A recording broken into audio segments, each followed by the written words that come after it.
Hi, this is Rabbi Moshe Rothschild from the Global Israel Alliance, bringing you the weekly update from Israel, the summary of the news for the week ending Friday, May 10th, 2019.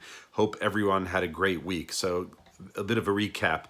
So, the week started on a very sour note with Gaza lobbing rockets over the weekend through Sunday, Monday into Israel, firing some 700 rockets into Israel, into civilian populations all around the Gaza belt, up as far north as Beersheba, a place called Beit Shemesh. The sirens are going off, and 5 Israelis were killed, and hundreds were sustained damage and wounded.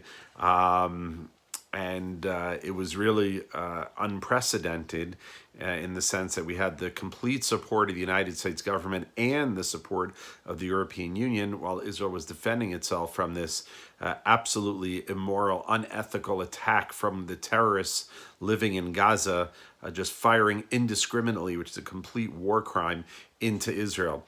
However, in contrast, Ilhan Omar, the congresswoman from Minnesota, of course, she blamed Israel, which was an incredible contrast to the Trump administration, who laid the blame at the feet of Hamas and Islamic Jihad and the other terrorist groups. So, any event, that was very disturbing, her comments.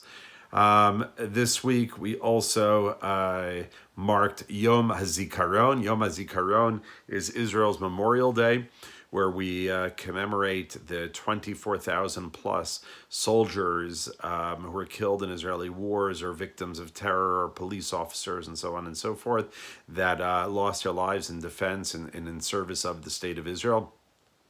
It's a very, very serious day in Israel. I know when I lived in the U.S., Memorial Day was basically a weekend where you had sales, people went shopping, went to the beaches, and women would start wearing their white shoes officially. But here, Memorial Day is the most serious day on the Jewish calendar.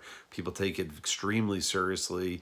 Everything is closed down. Everything is shut. The day begins with a siren that's heard throughout the country, and everything comes to a standstill. When that siren goes up, cars stop. People get out of their cars in the middle of the highway and just stand at attention.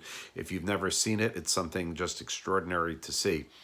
Following Yom HaZikaron, we then celebrated this week Yom HaAtzmaut, Independence Day.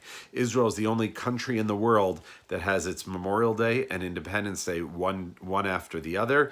One leads right into the next. The idea being that you cannot celebrate your freedom without recognizing the sacrifices that people made for that very freedom. And it's a very, very powerful, beautiful concept that freedom means that a person has to have appreciation for those who allowed them to live their lives in freedom. Back for a second to the Hamas that ended with Egyptian mediating a ceasefire with Israel. And the general feeling in Israel, by the way, was that they were not supportive of Netanyahu and his agreement to a ceasefire. We felt we did not complete the job. We should have really gone very hard on Hamas and even possibly entered Gaza with foot soldiers, but we need to once and for all take care of the terrorists on our border in the south and not be weak and not agree to a ceasefire. In other news this week, in the central Israeli town of Petah Tikva, they announced that they're going to name a big square in the town, calling it Trump Square, named for Donald Trump, the greatest U.S. president that there's ever been in regarding his support of Israel, and a well-deserved honor. This week also, Iran has threatened to enrich uranium, and the U.S. has not taken kindly to that. And here in Israel, our Prime Minister Netanyahu said that he will absolutely not allow Iran to enrich uranium in order for them to acquire nuclear weapons, meaning that we'll do whatever is necessary in order to stop Iran from enriching uranium to the point that they can use them for bombs. that's basically it. We celebrated this week. I'll end on a good note. Yom Ha'atzmaut, 71 years of Israel. It's, as I posted something, 3,000 years old, but 71 years young.